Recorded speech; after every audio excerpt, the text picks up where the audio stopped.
তো আজকে হবে যে পেঁয়াজ কলি, আলু, বেগুন, এই যে বেগুন আছে, সব কিছু দিয়ে একটা চচ্চড়ি হবে আর মাছের ডিম দিয়ে হবে।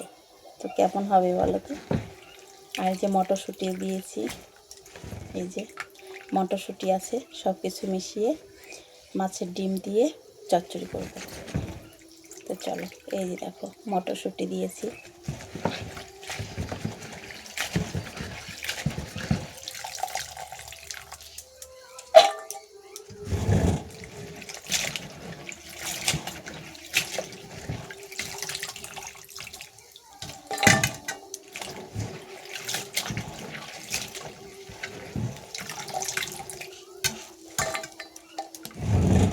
এই যে দেখো